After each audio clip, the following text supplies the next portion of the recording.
예수를 믿는 그 궁극적인 목적은 천국 가는 것입니다.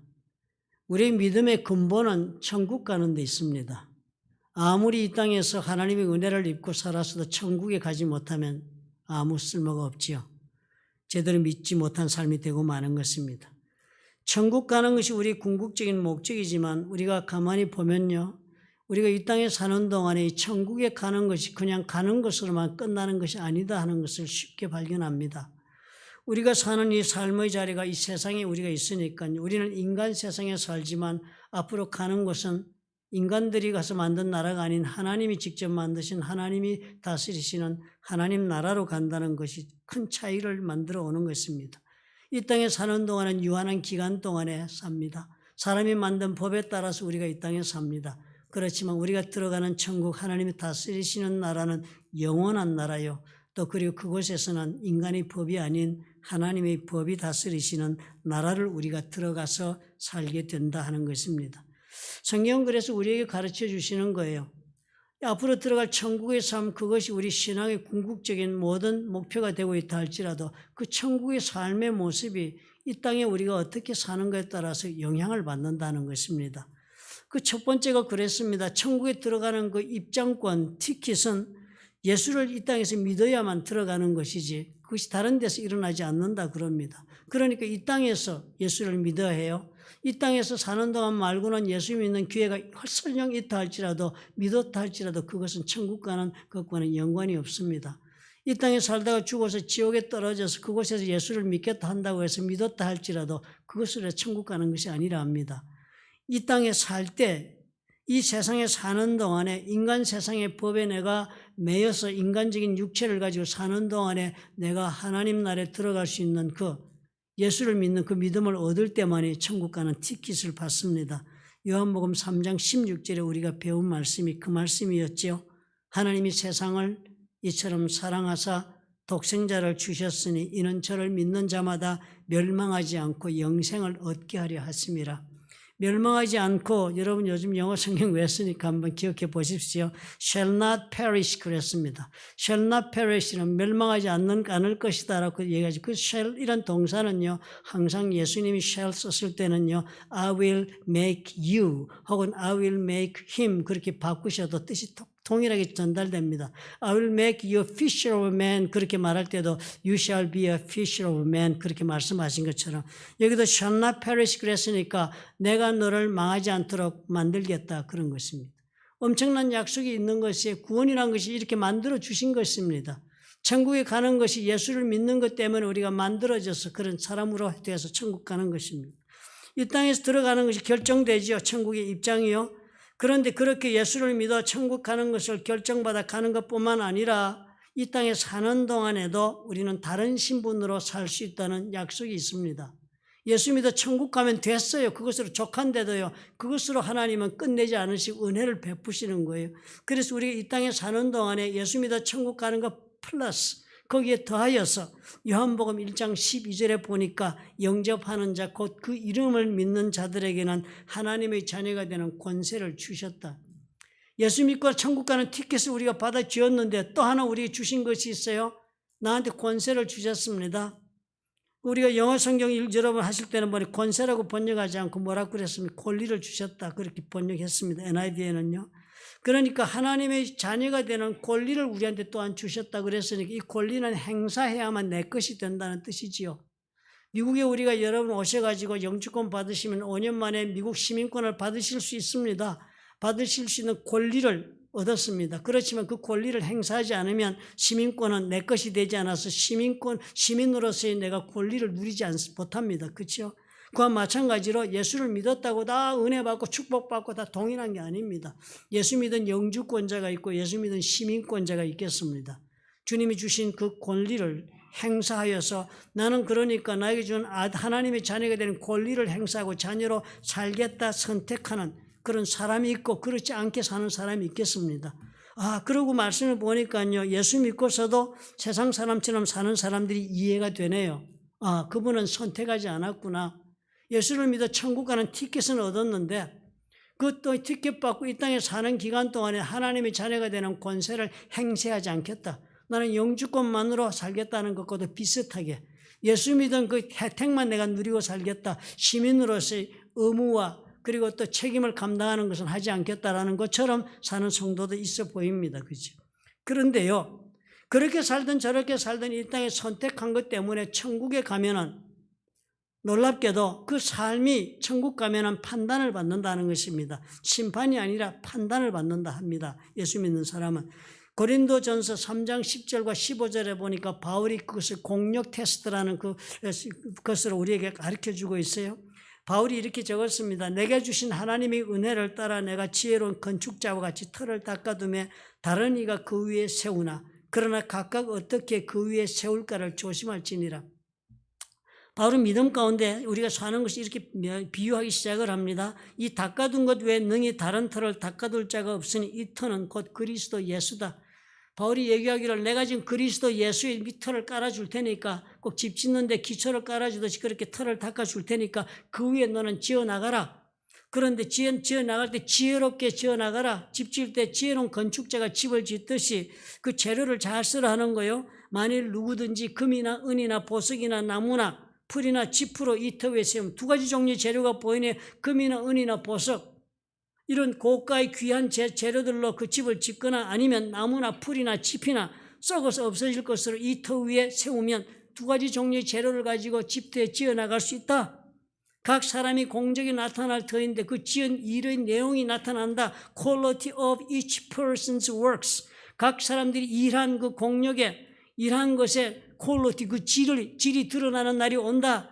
그 날이 공적을 밝힌다. 그 마지막 날이 되면 그 공적이 밝히는데 그 질을 품질 검사를 어떻게 하냐면 집을 어느 정도로 잘지 품질 검사를 하는 것이 불로 한다는 거예요. 이는 불로 나타내고 그 불이 각 사람이 공적이 어떠한 것을 시험할 불질러 본다는 거예요.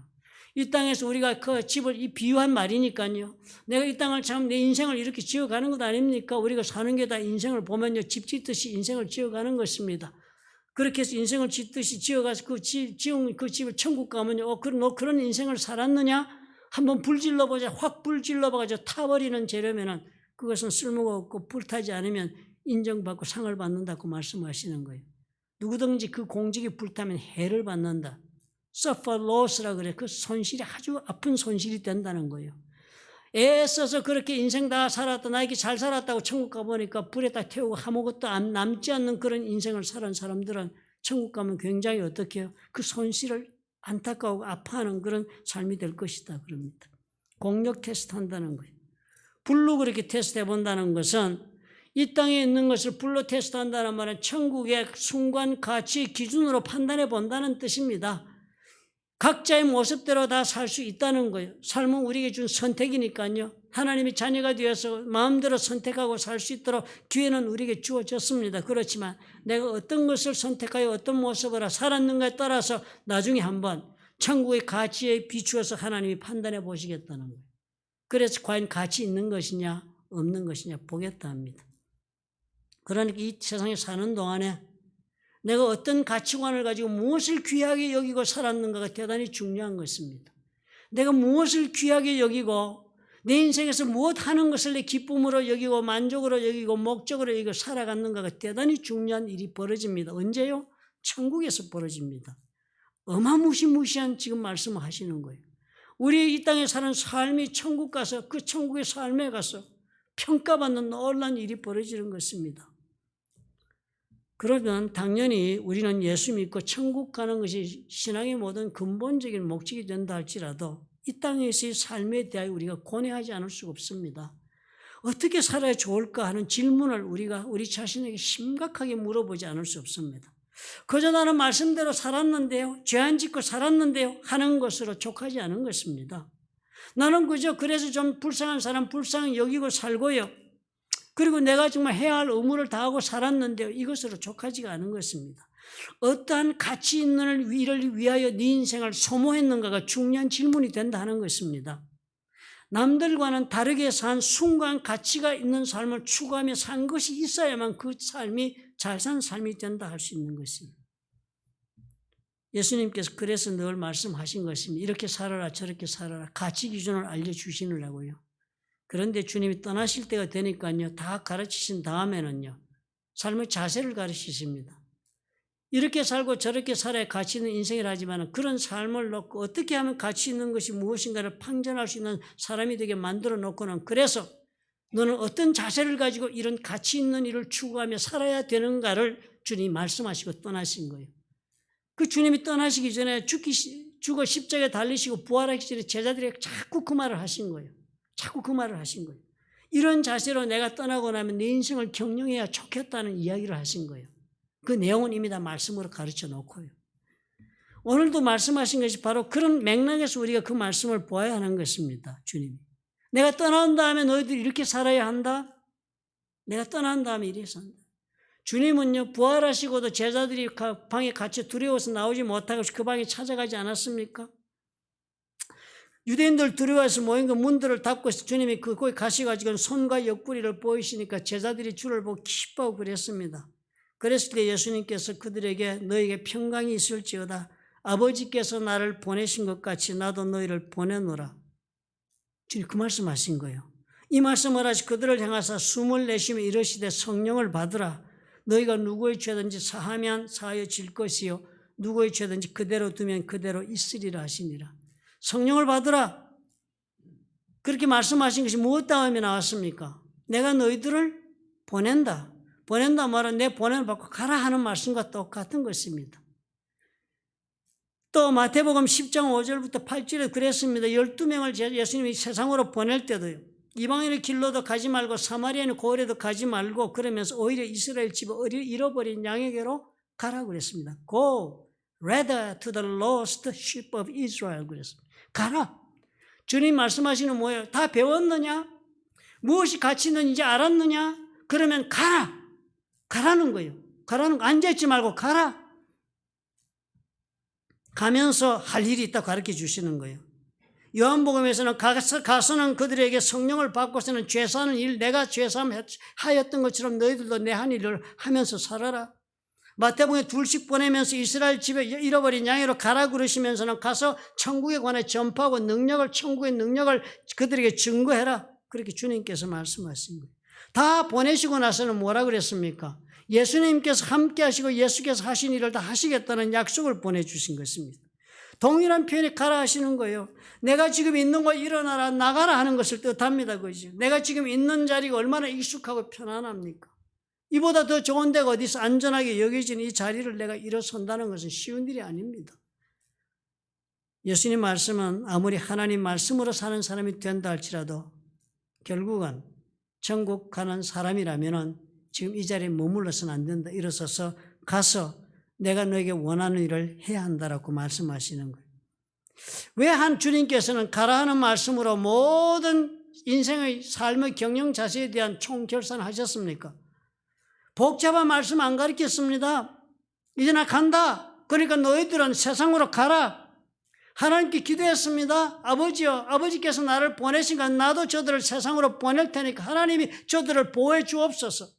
악에게 지지 않도록 하나님 보호해 주옵소서. 그러시고 결국 말씀 가라 보내겠다 그러신 것입니다.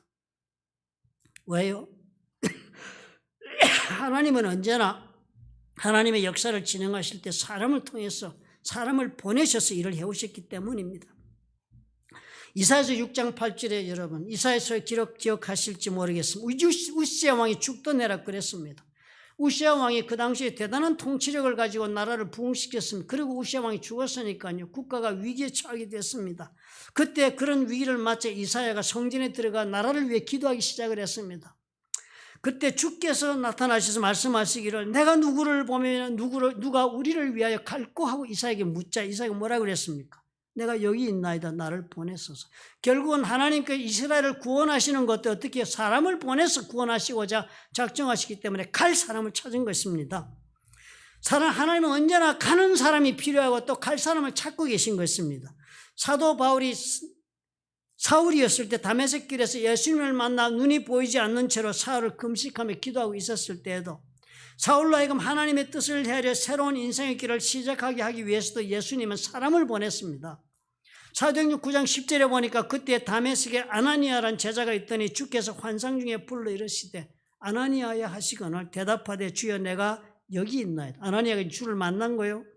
그런데 주님이 이런 말씀하신 거예요. 주께서 일어나 집가라 하는 거리로 가서 유다의 집에서 다소 사람 사울이라는 사람을 찾으라. 그가 기도하는 중이다. 가라. 사울에게 가라 당부를 했습니다. 그러자 아나니아 뭐라 그랬습니까? 사울이 누군지를 아니까요. 주여 이 사람에 대하여 내가 여러 사람에게 듣사오니. 말 많이 들었습니다. 그가 예루살렘에서 주의 성도들에게 적지 않은 해를 끼쳤다 합니다. 예루살렘에 사울이 아주 적지 않은 해를 끼쳤다. 아주 큰 역사를 했습니다. 그 사람. 그런데 여기서도 주의 이름을 부르는 모든 사람을 결박할 권한을 대제사장들로부터 받았다 하나이다. 가기 어렵습니다. 아나니 그랬습니다. 그래서 주님 뭐예요? 사울이 예수 그리스도 이름을 이방인과 임금들과 이스라엘 자손들에게 전하기 위하여 택한 주님의 그릇으로서 쓰임받기 위해서는 오늘 아나니아가 가야 하겠다고 말씀하신 거예요. 그가 내 이름을 위하여 얼마나 고난을 받아야 할 것을 내가 그에게 보이리라. 그러니까 아나니아야 가라 그랬습니다. 그래서 아나니아 찾아가서 기도한 것 아닙니까? 베드로예요. 베드로 환상을 보는데요. 보자기가 내려오면서 그 안에 각종 네발 가진 짐승 기는 것과 공중 나는 것 별별 아주 그냥 정결하지 못한 그런 짐승들이 들어있었습니다. 그런데 베드로가 그것을 보고 있는데 음성이 들리면서 베드로야 잡아먹어라. 그러자 베드로가 이르되 주여 그럴 수 없나이다. 속되고 깨끗하지 아니한 것을 결코 내가 먹은 적이 없다. 먹지 않겠습니다. 그러니까 주님께서 뭐라 그랬습니까? 그것을 먹지 않으면 영혼을 구원하지 못한다는 것을 베드로가 깨닫게 한 것입니다. 그리고서는 어떻게 해요? 고넬료라는 사람을 통해서 그 가정에 베드로가 가서 베드로를 통하여 고넬료 가정이 성령의 충만을 받고 로마 사람들에게 복음이 전파되기 시작되게 한 것입니다. 오늘 우리가 읽은 성경 본문의 마태복음의 마지막 구절이었습니다. 마태는 복음서를 기록하면서 이 말씀으로 마무리를 지은 거예요. 아무리 예수께서 기적을 행하셔서 병든 자를 고치고 영혼을 구원해 천국을 가게 하고 천국의 역사는 이러하다라고 많이 가르쳐 주었다 할지라도 그 모든 것이 다 이것이 없으면 다 마무리 지어지지 않는 것입니다. 가는 성도가 없으면 끝이 나지 않기 때문이에요. 마태는 그래서 복음서를 생각하면서 자신이 생각하기로 이것이 바로 우리 예수님께서 우리에게 가장 원하시는 것이 이것이라는 믿음의 확신 가운데 이 마지막 구절을 첨언해 놓은 것입니다. 그러므로 우리가 예수 믿는다면 이 가라 하시는 말씀이 우리에게는 도전이 되어야 합니다. 우리가 고뇌하는 말씀이 되어야 해요. 가라 하시는 말씀이요. 우리는 이 말씀을 지리적인 것으로만 이해하고 많은 경우 대부분입니다. 지리적으로 그래서 가라 하시니까 간다는 것이 선교지로 가는 것이다 라는 것으로만 생각하고 그것은 지금 나의 형편에 못 가지만 장차 언제나 가면 된다라고 생각하고 삽니다. 그렇지만 깊이 한번 생각해 보십시오. 지리적으로 가는 일도 우선적으로 내 마음속에서부터 나의 현재의 삶의 자리를 떠날 수 있는 준비가 되어있지 않으면 결코 일어날 수 없는 일입니다. 예수께서 가라 하시는 말씀은 그렇다면 오늘 이 동네 저 동네라 해서 복음 전하러 가라 하는 말로만 하신 것이 아닐 것입니다. 내 삶의 영역을 넓히시라는 거예요. 오늘 내게 안주하고 있는 이 자리를 좀 넓혀서 지금 내가 살고 있는 이 영토를 넓혀서 네 삶이 확장되기를 원한다. 그 일을 확장시키는 방법이 어떻다고요? 가는 데서부터 벌어진다는 것입니다. 내가 지금 갇혀 살고 있는 이 자리에 일어나 바깥으로 나의 디뎌야만 그곳에서 예수님이 계획하신 새로운 일이 일어날 수 있으니까요. 그렇다면 가장 잘 산 인생이 뭐예요? 가장 복되게 산 사람이요? 가장 성공적으로 산 사람은 예수님의 입장에서 보면 어떤 사람이겠습니까? 자신의 현재의 자리를 용기를 가지고 일어나 벗어나서 미지의 세상을 향해 갈 수 있는 그런 인생을 사는 것이 가장 잘 사는 인생이라고 예수님 본다고 해도 과언이 아닐 것입니다. 삶의 영토가 넓어져야 한다는 것입니다. 우리가 살면서요. 나이가 젊을 때나 영토를 확장하고 늙으면 안주하란 말 없습니다. 모든 사람들에게 요구하시는 것이 있는 믿음의 자에 일어나 가라를 요구하십니다. 베드로에게도 그랬고 바울이라고 하는 사울에게도 그랬고 모든 예수 믿는 사람들이 아나니아에게도 그랬고요. 성경을 본 모든 사람들이 다 이 명령을 받아 간 데서부터 하나님의 역사를 그 개인의 삶 속에서조차 경험한 것입니다. 예수께서 어느 날 어머니와 형제들이 찾아오지 않았습니까? 늘 수도 없이 많은 사람들이 둘러싸여 살고 있으니까 가족들이 찾아왔지만 쉽게 예수님께로 다가올 수가 없었을 것입니다. 그래서 제자들이 알려드렸습니다. 예수께 여짜오되 보소서 당신의 어머니와 동생들이 당신께 말하려고 밖에서 있나이다. 찾아온 거예요. 예수님 오랜만에 만나서 형제고 어머니가 얘기 좀 하려고 왔겠지요. 그렇게 해서 알려주는 사람이 예수님 대답을 하십니다. 누가 내 어머니이며 내 동생들이냐. 특별하게 내 어머니, 내 동생들을 만나라고 하니까요. 내 어머니, 내 동생들이 나에게 그렇게 특별한 분들이냐. 그러시면 하시는 말씀이 손을 내밀어 제자들을 가리켜 이르시되 나의 어머니와 나의 동생들을 보라. 누구든지 하늘에 계신 내 아버지의 뜻대로 하는 자가 내 형제요 자매요 내 어머니다. 특별하게 내 형제가 되고 어머니가 되는 사람들 바로 여기 있는 사람들이다 라고 주님 말씀하신 거예요. 주님께 있어서의 가족의 영역이 어디까지 갔습니까? 하나님의 뜻대로 사는 자가 다 주님께 형제요 자매가 되고 부모가 된 것입니다. 영토가 넓어진 거예요. 우리는 어떻게 살아요? 당연히 내 가족만을 최우선적으로 사랑하며 사는 것이 그것이 가장 신앙의 기본이라고 생각하시오. 내 가족부터. 가족도 돌보지 않으면서 우리 이런 말로 우리가 얼마나 잘 서로가 실책할 때가 많습니까? 잘한다는 생각의 영역이요. 이렇게 뻗어지하는 거예요. 가슴속에 하나님의 뜻을 따라 살고자 하는 사람들까지 영역을 확장해라. 그까지 어떻게 우리가 나아갈 수 있어야 한다고 주님 말씀하지 않습니까? 우리는 가만히 살펴보면 예수님의 이 말씀은 듣기는 했지만 실천하지 않습니다. 받아들이지도 않고요. 우리 생각의 영역이 그렇게까지 확장될 수가 없는 것입니다. 우리의 사랑이란 것이. 우리의 이웃도 그런 것입니다. 우리가 이웃을 내 몸과 사랑하는 말씀 듣지만요.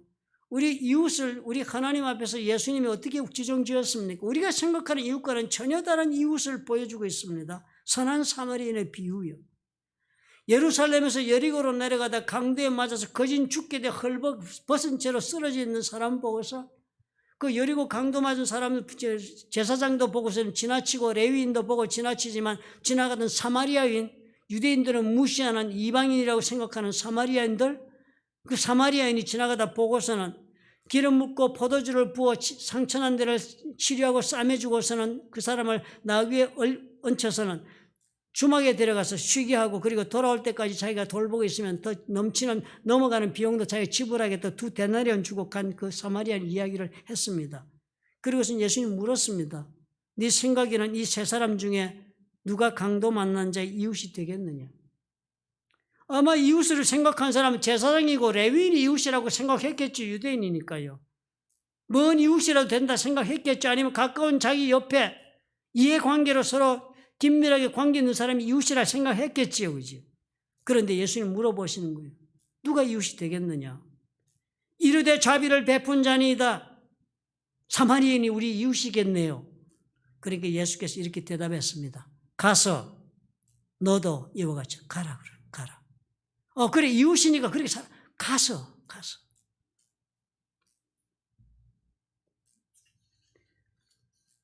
우리는 우리가 정해진 영역 속에 사는 것이 지극히 당연한 줄 압니다. 우리는 우리 나름대로 우리가 다 나시는 울타리를 치고 그 안에 살지요. 내 인생의 영토가 있는 것입니다. 내 인생의 영토를 내가 정해놓고 사는데 그까지만 내가 사랑하기로 살기로 작정한 것이 내 인생의 영토가 되고 있는 것을 발견합니다. 그렇죠? 나의 세상이 얼마나 넓은가는요. 내가 5대학 6지주를 다니면서 세계 일주를 했다고 해서 세상이 넓어지는 것도 아닙니다. 땅을 많이 샀다고 해서 내가 내 인생의 영역이 넓어지는 것도 결코 아니고요. 내가 과연 얼마만큼 사랑하고 살고 있는가가 내 인생의 영토를 결정하는 것입니다. 예수님이 우리를 향하신 지상명령이 가라 하시는 것이면요. 그럼 우리가 생각해야 하는 것은 나는 과연 그러므로 어디까지 갈까? 다시 말해서 무엇까지 사랑할 수 있을까? 얼마만큼 사랑할 수 있을까? 하는 질문을 해야 할 것입니다. 우리가 이름을 들어 잘 알고 있는 심리학자 프로이드요. 성경이 가르치는 사랑에 대해 심각하게 반감을 가진 사람이요. 성경이 뭘 가르쳤습니까? 내 이웃을 내 몸과 같이 사랑하라. 계명이요. 프로이드 이 계명이 사리에 맞지 않는다. 그렇게 공박을 했습니다. 프로이드가 공박한 건 그것뿐만이 아니죠. 기독교에서 말하고 있는 기적이라든지 교리 모든 것에 대해 신랄하게 공격을 퍼부은 사람이었지만 이 사랑의 가르침에 대해서는 더욱더 신경질적인 반응을 보여주었다고 합니다.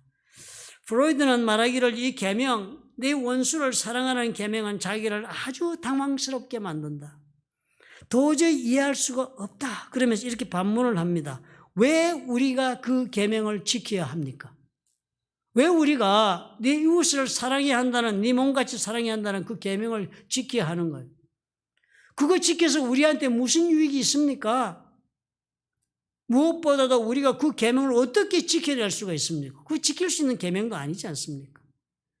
사랑이란 것은 아무한테나 아무 생각 없이 주어서는 안 되는 매우 가치 있는 것이기 때문에 만일 내가 누군가를 사랑한다면 그가 어떤 점에서든지 내 사랑을 받을 가치가 있어야 하지 않겠느냐라고 프로이드가 말을 해요.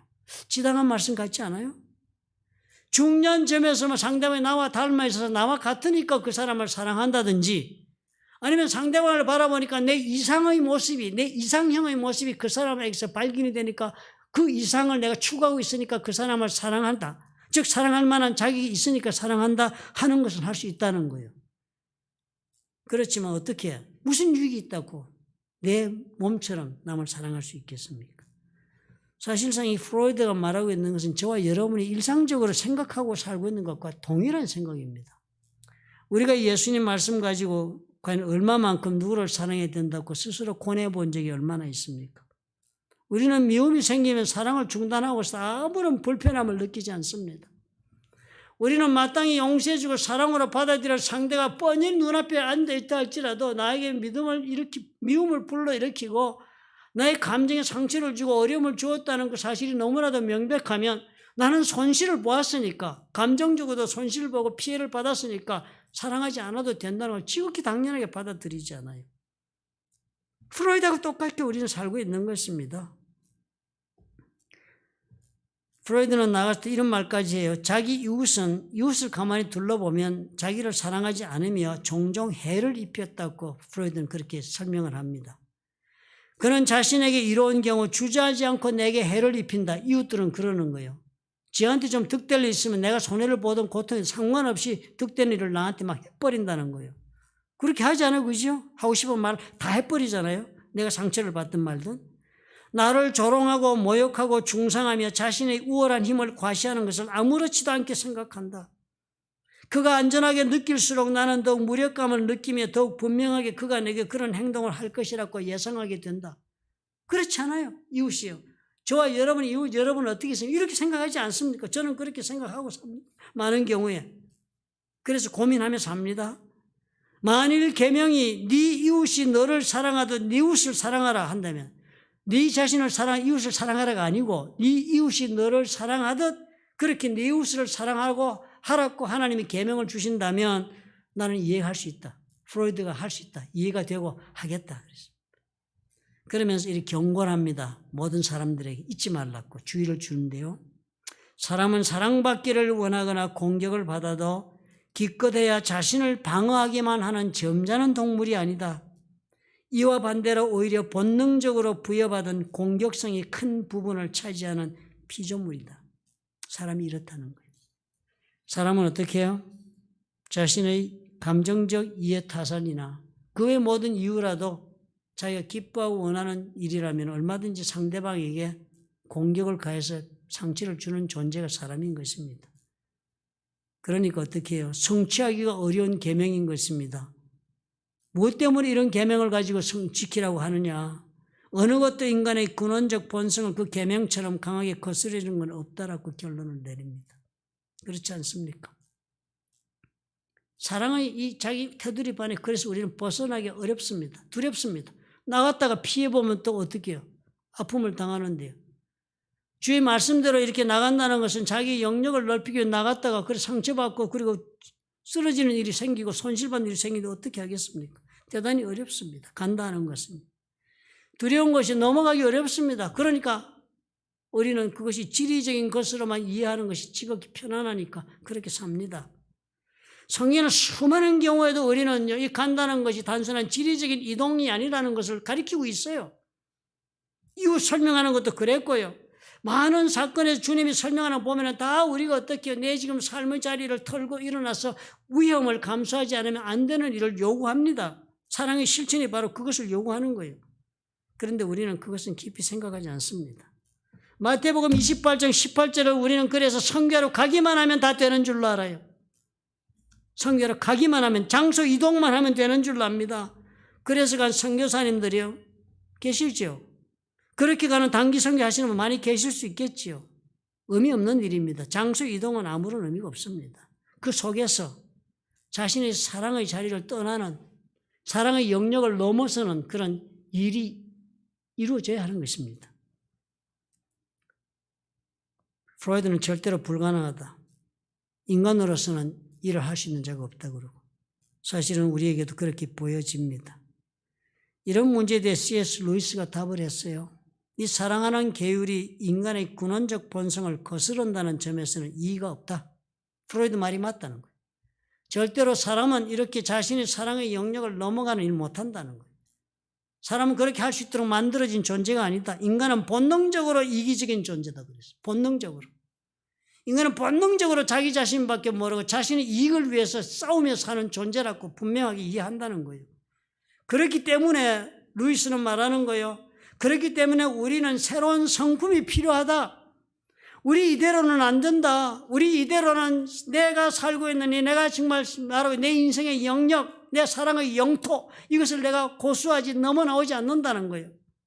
그렇게 하기 위해서는 전혀 다른 새로운 성품을 우리가 배양해야 된다. 영적으로 다시 태어날 필요가 있다. 그리고 우리는 개조되어야 한다고 그랬습니다. 로마서 12장 2절의 말씀을 C.S. 루이스가 합니다. 너희는 이 세대를 본받지 말고 오직 마음을 새롭게 함으로 변화를 받으라. Be transformed by the renewing of your mind. 네 마음을 새롭게 해가지고 네 자신을 transform, 개조해야 된다. 네 자신을 개조하면 그렇게 할 수 있다. 루이스는 그 말한 것입니다. 우리가 말하는 이 사랑이란 것은요, 우리가 알고 있는 사랑은 다 감정이 개입되는 사랑이죠. 뭐. 감정이 개입되는 사랑입니다. 에로스든 필레오든 스톨케든 우리가 알고 실천하고 있는 사랑은 감정적 사랑이죠. 그런데 예수님께서 말씀하시는 이 다른 영역으로 넘어가는, 자신의 사랑의 영역을 넘어가라 할 때 사랑은요, 감정적 사랑으로 가라는 말씀은 아닙니다. 의지에 근거한 사랑을 하라는 거예요. 하나님께서 말씀하시는 사랑, 그 사랑을 우리가 해보라 하는 것입니다. 아버지께서 나를 보내신 것과 또 나를 사랑하신 같이 그들도 사랑하신 것을 세상으로 알게 하려 하십니다. 하나님의 사랑을 알게 해주겠다. 그리고 그 사랑으로 한번 가보라 하시는 것입니다. 그러니까 결국은요, 예수님 말씀은 이 하나님의 사랑의 마음을 너도 나누어 품을 수가 있겠느냐는 질문으로 그렇게 정리가 됩니다. 그 마음을 품은 사람만이 어떻게 해요? 갈 수가 있으니까요. 그렇지 않고는 누구도 갈 수 없는 길이니까요. 어떻게 이 사랑을 우리가 실천할 수 있겠습니까? 하나님의 사랑이요. 예수께서 베푸신 그 사랑을 내가 실질적으로 경험해야 하는 것입니다. 예수님의 사랑을 입고 내가 과연 무엇으로부터 용서받아 오늘 사람답게 살게 되었는가를, 그것을 내가 체험하고 확인할 줄 아는 사람이 되었을 때 가능할 것입니다. 그럴 때 우리 주님 말씀을 따라서 그 길에서 우리는 나가면 주님 말씀하시기를 내가 너희와 항상 함께 있겠다는 것입니다. 그렇게 가는 길에 주님이 와 계신 것입니다. 일어나 가는 것은 내가 하지만 일단 내가 가보니까 그 길에 주님이 같이 계시면서 이 길을 걸어가 주시겠다라고 오늘 주님 말씀하시는 거예요. 우리가 예수 믿고 사는 거예요. 예수님 말씀대로 사는 것은 내 성품을 가지고 나를 훈련해서 사는 길이 아니라고 알려주는 것입니다. 내가 착하고 내가 그리고 열심히 말씀대로 노력하겠다는 고귀한 그런 높은 숭고한 하나님 앞에서 의욕을 가져서 이 길을 가는 것이 아니라 정말 내가 이 길을 용기를 가지고 말씀에 따라 전혀 다른 하나님께서 말씀한 그 사랑을 내가 체험하고 그 사랑대로 한번 살아보리라 나도 하고 그 걸음을 내디면 그곳에서 예수를 만나서 그때부터 그 길을 갈 수 있도록 해 주시겠다는 것입니다. 예수를 믿고 나면요, 은혜를 받았다 하지만 두 종류의 사는 모습이 보여집니다. 예수를 믿고 사는 두 종류의 사람이요. 한 종류는 예수 믿고 은혜를 받으면 더욱더 자신의 삶에 더욱 충실하게 사는 사람이 있습니다. 뭐 나무랄 거 없다 싶어요. 자신의 삶에 더욱더 충실합니다. 더욱더 예수 그리스도께 기도하고 믿음으로 살아 더욱더 큰 복과 하나님의 보호하심을 입고 은혜 가운데 살고자 합니다. 간증도 화려해요. 오늘 하나님의 은혜를 준 나는 이렇게 살았다 저렇게 살았다. 우리 하나님 이렇게 해서 내 자녀가 이렇다 저렇다 내 직장을 얻었다 간증도 아주 착실합니다. 그렇지만 결국 뭐예요? 자신의 삶에 충실한 것이 전부인 사람이 있습니다. 자신의 사랑의 영역 안에서 그 안에 참 충실하게 갇혀서 사는 사람이 있습니다. 그 사람 나가라는 말씀의 뜻을 모르기 때문에 그렇게 살겠죠. 아니면 은혜를 받고 나서 삶을 적극적으로 개방하여서 사는 사람이 있습니다. 적극적으로 개방해서 사는 사람이 대단히 두려울 것입니다. 전혀 걸어가 본 길이 아니니까요. 내가 전혀 알지 못하는 영혼을 어떻게 사랑한다고 팔을 내밀 수 있겠습니까? 전혀 알지 못하는 영토에 발을 내디디는 것 똑같은 것이니까 대단한 믿음이 필요합니다. 그렇지만 주님께서 그 말씀하시는 거 가라. 그러면 내가 항상 너와 함께 하겠다. 주님이 함께 하시면 우리가 이적 사랑으로만 살지 않고 문을 열고 나가서 이웃을 내 몸처럼 사랑하며 이타적인 사랑을 한번 실천해 보겠다고 걸음을 내디디면 주께서 함께 하시는 삶을 그때부터 사는 것입니다. 그때부터 사는 거예요. 예수 믿어서 은혜 받고 축복받았다는 예수 믿는 자가 할 말이 아닙니다. 그런 거나 얘기하고 사는 것이 예수 믿는 자의 할 일이 아니에요. 우리가 정말 예수 믿고 사는 자는 예수 그리스도의 말씀을 따라서 우리가 천국의 가치를 이 세상에 전파하고 천국의 삶을 이 땅에서 전하고 그리고 보여주는 삶을 사는 데 목적이 있는 것이지 얼마만한 복된 삶을 이 땅에 누렸느냐가 우리의 목적이 될 수 없는 것입니다. 내가 얼마나 사랑하는 삶에 충실해 우리 가정을 잘 지켰고 그래서 어떻게냐가 중요한 것이 아니라 얼마나 내가 내 영역을 넓혀서 내 가족뿐만 아니라 다른 사람까지도 나는 내 가족으로 삼고 살았느냐가 중요한 질문이 되는 거죠. 문을 열고 나갈 줄 알아야 하는 것입니다. 그런데요, 코로나가 걸리고 나니까 더더욱 자신의 삶에만 충실하게 된 경우 얼마나 많습니까? 옛날에 지도가 고지도를 역사적으로 보면요, 발견해서 보면은 옛날엔 종이가 없을 때는 파르치먼트, 그러지 그 뭐죠, 짐승의 가죽 그걸 밀어가지고 그 양피지 같은 데다가 지도를 그립니다. 그런데 뭐 청량술도 발전해 있지 않으니까 자기가 아는 세상만 그립니다. 그 지리학자가 아는 세상, 자기가 아는 나라, 그 옛날 지도 보면 그렇지 않아요? 그런데 그 사람이 지도를 그릴 때요, 자기가 아는 세상을 그리고 그 경계선을 그려 안에 다 집어넣고는 그 바깥에다가는 그 터는 거기도 물론 세상은 있으니까 지도는 그리지 못하면 세상이 그 바깥에 있으니까 거기에다가는 지도 대신에 거기다 용을 그려 놓았다고 합니다. 용을 그려 놓았다. 서양 사람들이 용은 뭐예요? 두려움의 대상이죠. 그러니까 이 경계선을 넘어가는 것은 대단히 두려운 일이고 네 혼자 이 경계선을 넘는다는 것은 어떤 안정도 보장받을 수 없는 지역으로 넘어가는 것이다 라고 지도를 그려준 것입니다. 그런 것처럼 예수 믿는 사람이 그렇게 사는 거예요. 우리가 그렇게 삽니다. 주님의 축복받고 보호받는 것만 압니다. 오늘도 악에서 나를 보호하시옵소서. 이것이 우리의 기도의 가장 핵심을 이루고 삽니다. 주님 앞에 보호받고 우리 하나님의 능력을 체험하는 것이 그렇게 강구해서 얻어서 오는 것이 오늘 보니까요 어떻게 해요? 우리가 가서 얻는 것입니다. 가서 체험하는 것입니다. 우리가 가면 주께서 항상 함께 하심으로 주님이 함께 하시니까 당연히 그곳에는 주의 나라가 임하시니까요. 예수님과 함께하는 삶은 치유의 삶이요. 예수님과 함께하는 삶은 회복의 삶이요. 예수님과 함께 하시면 먹이시고 입히시고 그리고 또 우리를 하여금 다시금 일어서게 하시는 삶이잖아요. 그 삶이 거기에서 온다 하시는 것입니다. 복된 삶이 무엇인가요? 가는 삶입니다. 자신의 영역을 용기를 가지고 미지의 땅에 발을 들이듯이 그렇게 내딛는 인생을 말합니다. 사랑의 모험이 있어야 해요. 내 이웃이 어디까지인가 그 경계가 무한대로 주님이 말씀하시는 만큼 넓어져야 합니다. 그렇게 했을 때 우리는 놀랍게도 주님이 함께 하셔서 주님이 은혜를 주시는 개인의 삶도 살고 그리고 그런 교회도 이룰 수가 있는 것입니다. 우리 하나님께 오늘 이 말씀을 깊이 묵상하시기를 부탁을 드립니다. 나는 과연 어디까지 갈 수 있는 사람인가? 내 영토는 삶의 영토는 어디까지 나는 문호를 개방하고 그리고 담을 허물어 줄 수 있는가? 깊이 여러분 고뇌하시기 바랍니다. 주님 말씀하시기를요. 땅끝까지라 그랬습니다. 기도하겠습니다. 사랑이 많으시고 좋으신 아버지 하나님, 우리 모두에게 하나님이여 새로운 깨달음을 주옵소서. 우리가 예수를 믿어서 세상 사람처럼 사랑하고 사는 것이 전부면 참으로 불쌍한 그리스도인인 것이 분명해 보입니다. 우리가 예수를 믿었으니 예수님을 따라가는 삶을 살아야지요. 우리 주님이 원하시는 삶의 모습이 과연 무엇인가 주의 말씀 가운데 오늘 우리가 다시 발견합니다. 내 삶의 현장, 이 자리에서 내가 일어서서 내가 여태까지 경험해보지 못했던 사랑의 세계 속으로 내가 내 인생을 아버지여 투자하는 것을 아버지 오늘 우리가 배웠어. 하나님 도와주옵소서. 용기를 주옵소서. 인색한 사랑의 성도가 되지 않도록 도와주옵소서. 사랑도 인색하게 베풀지 않고 넉넉하게 이 사마리아처럼 그리고 베드로가 고넬료에 한 것처럼 이방인에게 베풀었던 것처럼 껑충 뛰어넘어가서라도 베풀 수 있는 그런 놀라운 은혜가 우리 가운데 넘치도록 하나님 도와주옵소서. 그곳에서 우리는 살아계신 하나님의 역사를 보고 그곳에서 우리는 인생의 회복과 치유와 열매를 맺는 일을 경험하게 될 것을 우리가 믿고 아버지 걸어갈 수 있도록 축복해 주시옵소서. 예수님 이름으로 감사하고 기도합나이다. 아멘. 찬양 드립시다.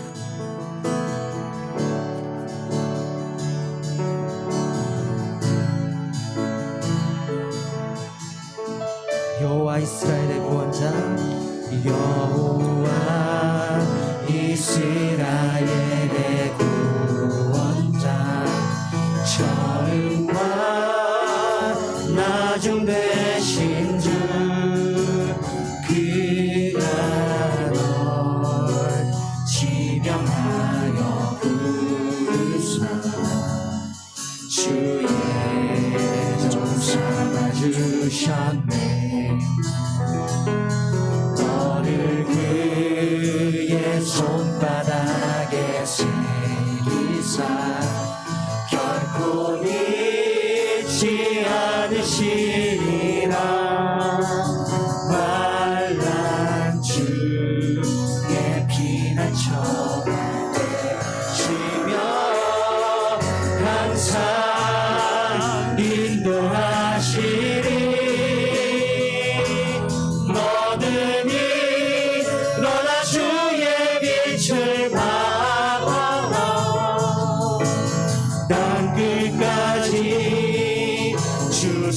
선포하라. 그가 너로 이방의 빛을 삼아 구원을 베푸시리라. 우리 한 번 더 고백하십시다. 여호와 이스라엘의 여호와 이스라엘의 구원자 처음과 나중 되신 주 그가 널 지명하여 부르사 주의 종 삼아주셨네. 아멘. 너를 그의 손바닥에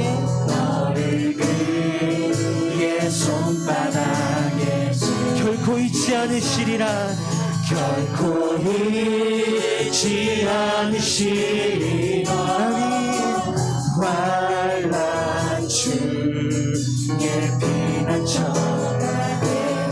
항상 인도하시리. 항상 인도하시리. 너는 일어나 주의 빛을 발하라. 땅끝까지 주 선포하라. 그가 너로 이방의 빛을 삼아 구원을 베푸시리. 우리 같이 한 번 더 너는 일어나 주의 빛을 발하라. 땅끝까지 주 선포하라. 그가 너로 이방의 빛을 삼아 구원을 베푸시리라.